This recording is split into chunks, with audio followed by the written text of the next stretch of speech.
Alors, si on essayait maintenant, parce que bon, on ne va pas faire l'historique du mouvement communiste algérien, mais si on essayait de ramener le débat et la lutte des tendances idéologiques, une lutte idéologique au débat sur la réforme universitaire de 71, parce que il nous reste maintenant ce débat-là, et puis on passera également à l'histoire du Sahara occidental qui a marqué un petit peu l'évolution aussi bien du régime de Boumedienne que le processus de l'évolution de l'Algérie par rapport à sa politique étrangère, par rapport à sa politique de défense, par rapport à son territoire, etc.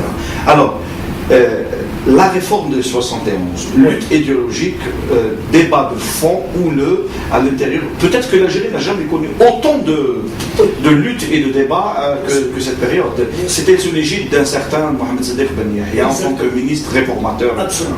Ministre réformateur et ministre assez bien orienté, parce que j'avais dit que c'était un homme de progrès, un homme qui, d'abord, est un des négociateurs d'Évian, pour le rappeler, et probablement parmi les plus intelligents, parmi les plus pertinents, les plus percutants, et en même temps, peut-être c'est un trait de caractère de sa personnalité, parmi les plus modestes. Il ne s'est jamais mis en avant, contrairement aux autres qui ont plastronné, etc. Mohamed Sadegh Ben Yahya a laissé une image chez les intellectuels algériens de manière générale extrêmement positive, pour différentes raisons. La première, avant la réforme du système éducatif, c'est qu'il a favorisé dès son arrivée au ministère donc d'encourager les constitutions de ce qu'on appelle les associations scientifiques, notamment l'Association internationale des économistes, l'Association internationale comment tu appelles ça, des sociologues. Tu veux dire l'association nationale? Internationale, parce qu'elle était nationale algérienne, mais il y avait les Arabes et les Africains. C'est son caractère international. Il n'y avait pas d'Européens, parce que les Européens vont partir pratiquement 69, 70, ils s'en vont. Les coopérants. Ils s'en vont à ce moment-là. Il a conseillé par un certain nombre de gens qui étaient autour de lui. Il a plus ou moins opté pour un système de réforme qui va dans le sens un peu de la constitution de groupes de formation entre le modèle américain et le modèle soviétique. C'est des instituts. Il change complètement le système des facultés, qui est un système européen, en institut. Donc cette mise en place des instituts permettait donc de constituer des structures d'enseignement et de recherche à la fois. C'était ça la nouveauté, institut de recherche, parce que dans les pays slaves ou dans les pays américains, la formule institut forme des étudiants, elle les forme pour la reproduction du corps enseignant, mais elle les forme surtout pour la recherche et pour le milieu du travail. C'est cette perspective qui fait qu'il a introduit une rupture radicale dans la philosophie de l'enseignement supérieur. La philosophie de l'enseignement supérieur, à l'époque, elle n'était pas très visible dans l'Algérie des années 60, parce que il y avait tout était à faire. Et donc, l'étudiant qui entrait en première année de licence était sûr, à la sortie de la licence, d'avoir un boulot. Un emploi. Donc, ça a créé un flou. On ne voyait pas. Or, Ben Yahya a compris rapidement que d'abord, il y avait une menace qui pesait sur la structure universitaire, c'était les flux pédagogiques qui devaient arriver par une généralisation de l'enseignement. Démocratisation de l'enseignement. Généralisation de l'enseignement. Un nombre de bacheliers. Par la force de choses, le nombre allait en s'accroissant et allait s'accroître très rapidement. Donc il a pensé à réformer le système des facultés qui, lui, se contentait de former. Après la formation, on s'en fout, on ne sait pas ce qui se passe. Lui, il a pensé à mettre en rapport le monde de la formation avec le monde du travail. De l'économie. À l'époque, malheureusement, le monde du travail de l'économie se limitait aux administrations. Voilà un peu pourquoi aussi sa première réforme a réussi. Parce que le secteur de l'État, le secteur tertiaire de l'État, et surtout le secteur d'encadrement, le secteur de gestion, était demandeur d'encadrement, y compris les secteurs inférieurs de la bureaucratie. C'est-à-dire le secteur de la fonction publique en général. La fonction publique absorbée, et elle pouvait absorber encore pendant une dizaine d'années. Donc il a eu vraiment cette latitude extraordinaire, il a eu l'intelligence de comprendre les choses avant. Il a compris cette nécessité de réformer le système et de faire que le système se continue. Accompagne la révolution économique. Exactement, accompagne la révolution économique. Le problème aussi, l'autre problème, c'est qu'il fait une réforme du système universitaire à un moment clé. Un moment clé où monte une lutte idéologique entre les courants arabistes et les courants francophones. Parce que l'université était bicéphale, essentiellement. Cette université qui est bicéphale avait pratiquement, à un moment donné, été amenée à sacrifier, y compris un certain nombre d'enseignements qui ne lui paraissaient pas nécessaires. D'autant plus qu'il y avait une tendance lourde vers les sciences et techniques, les technologies. Absolument. Tout en mettant de côté pour des raisons idéologiques les sciences sociales. Les sciences sociales, et surtout, il y a eu un sacrifice des langues. Des langues, l'Algérie, et c'est un paradoxe. C'est terrible. Dans les années 70, qui se présentait comme futur leader du tiers-monde, ne s'est pas ouverte, n'a pas développé une école supérieure des langues. Et jusqu'à ce jour, d'ailleurs. On a voulu être les leaders de l'Afrique, il n'y a pas une langue africaine enseignée en Algérie. Et à ce jour, en 2010, on a voulu devenir les leaders de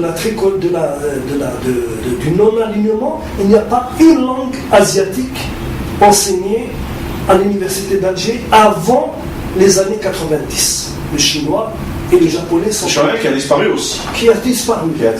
Il revient maintenant, mais il revient par des écoles de langue. Oui, c'est ce qu'on... Oui, effectivement. C'est paraît-il pour favoriser les échanges matrimoniaux, le mariage entre Algériens. En tous les cas, moi j'ai fait du chinois, mais sans pour autant penser à cette idée de mariage. C'est pour comprendre. Chinoise. Effectivement. C'est pour essayer de comprendre le génie asiatique. Absolument. C'est un génie modeste mais efficace. Absolument. C'est un génie sans folie de grandeur, et puis pour comprendre un petit peu les grandes philosophies asiatiques qui ont conduit à la fin à des révolutions ça compense économiques. Notre génie à nous, arabo-musulmans. Non, ça compense notre génie, non pas notre génie, effectivement. Ça nous compense, mais on est si peu efficace et beaucoup de bagou. Alors donc comment tu résumes un petit peu cette période en termes de réforme?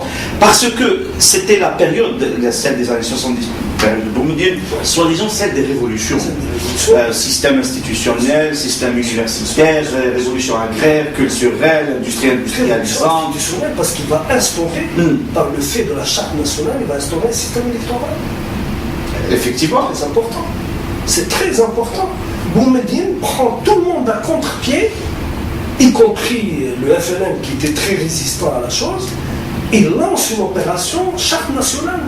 Et charte nationale, ça veut dire ce que ça veut dire. Ça veut dire jeter les bases d'une république. La République algérienne est née avec la charte nationale. C'est là où on a défini les droits et les devoirs des individus. Mais lorsque tu analyses l'évolution mentale de Boumediene, oui. Il est passé de cette idée, j'allais dire un peu pompeuse, j'allais dire démesurée par rapport à sa formation, à ses origines sociales, à sa culture, à son idée, Boumediene, à la base, n'était pas un homme d'État, n'était pas formé pour gouverner, n'était pas formé pour fonder un État. Lorsque tu étudies le processus de l'évolution et tu vois que l'homme, à l'instar de tous les dictateurs et de tous les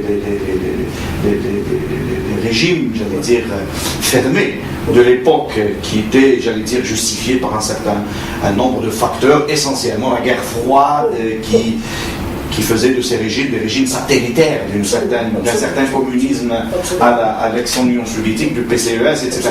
Bon, lorsqu'on étudie l'évolution du personnage par rapport aux grandes notions, aussi bien de l'État et de la République, on constate bien que l'homme, il est resté, comment dirais-je, figé dans l'idée du pouvoir, du culte de la personnalité et de l'homme salvateur, c'est-à-dire de l'homme providentiel, le sauveur, etc. L'État, c'est moi, comme le disait Louis XIV, et puis par la suite faire dans la charte nationale les grands débats qu'il y a eu, etc. Charte contre charte, réforme, première mouture, deuxième mouture, etc., etc. Et puis lui qui se présente à la recherche d'une certaine légitimité populaire, qui se présente à des élections présidentielles, il était le candidat unique. Il avait eu 99% de voix des Algériens. Boumedienne, l'État, Boumedienne, le peuple.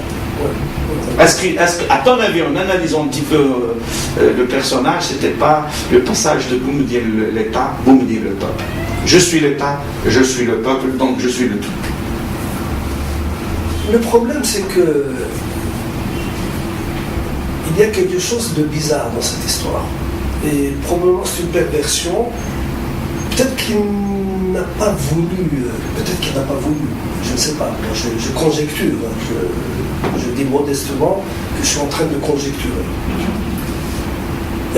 En instaurant ce système électoral qui avait disparu, il avait été plus ou moins initié dans la première partie avant 65. Il y avait une élection, elle escaladait.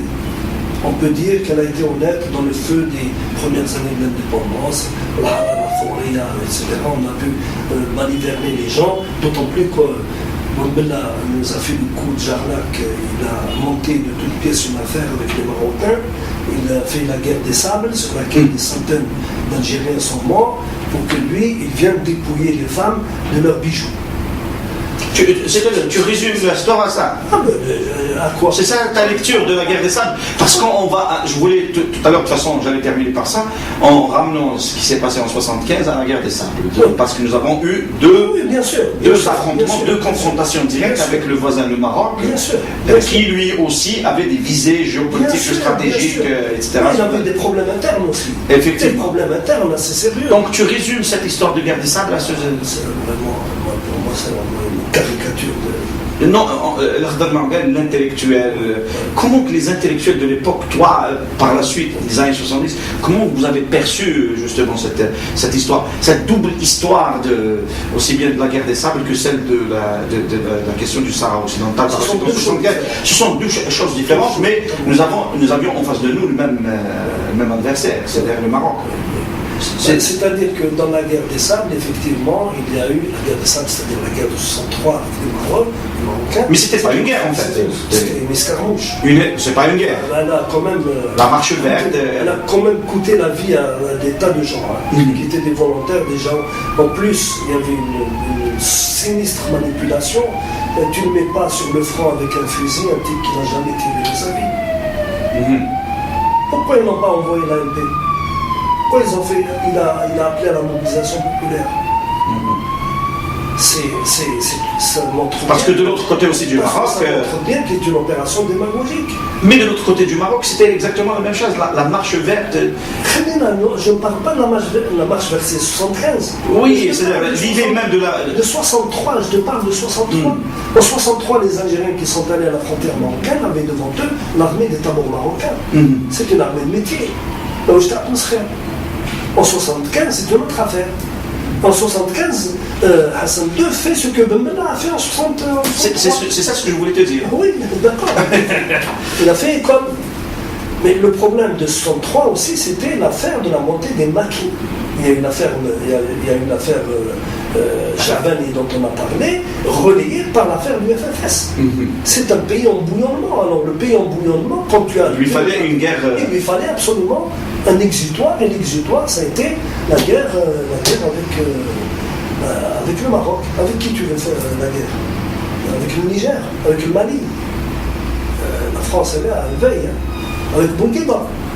Bourguiba n'était pas prêt de faire la guerre avec les Algériens, pourvu qu'ils ne reviennent pas. Donc il ne restait que le Maroc. Le Maroc, bon. C'est-à-dire, toi, tu l'interprètes comme étant un échappatoire. Un échappatoire. Hein? Une échappatoire d'une situation bloquée à l'intérieur du pays. Bloquée à l'intérieur des deux pays. Des deux pays. Voilà, c'est ce que je voulais entendre. Des deux pays. Non, des deux pays. Il y avait des problèmes aussi aigus en Algérie qu'au Maroc. Pourquoi? Parce que dans les années 60, ce qui est très important pour le Maroc, on n'est pas là pour faire l'histoire du Maroc. On aimerait bien que nos amis et collègues et frères marocains qui sont dans les mouvances de la générosité et non pas dans la folie qui domine maintenant dans les relations entre les deux pays, on aimerait bien qu'ils éclairent notre lanterne sur qu'est-ce qui se passait au début des années 60. Parce que n'oublions pas que il y avait un grand monsieur au Maroc qui s'appelle Mehdi Ben Bakar. Oui. Et qui était membre fondateur de la Tricontinentale. C'est pas peu dire. C'est-à-dire la radicalité du mouvement des non-alignés et la correction du non-alignement vers un alignement sur des pays révolutionnaires comme Cuba, comme à l'époque le Venezuela, comme le Congo, comme des pays qui étaient en guerre, non seulement anticoloniale, mais avec des guerres sociales très, très dures. Et Ben Bakar, tout le monde sait, ce ne sont pas les Marocains qui l'ont tué, ils sont les Français. Il est mort en France. Oui, c'est toute une histoire. D'ailleurs, Ben Bakar, il mérite brillant mathématicien, brillant. Bien sûr. Oui. Il a été tué en France, avec la complicité des services français. Ça, je crois que Pierre Péan il le dit clairement. Donc, moi, je ne m'invente rien, je dis rien. Par contre, Hassan II était drôlement, passez-moi l'expression, emmerdé. Parce qu'il avait quelqu'un qui avait un programme de républicanisation du Maroc. Il voulait faire du Maroc une république. Ils attendent la première république.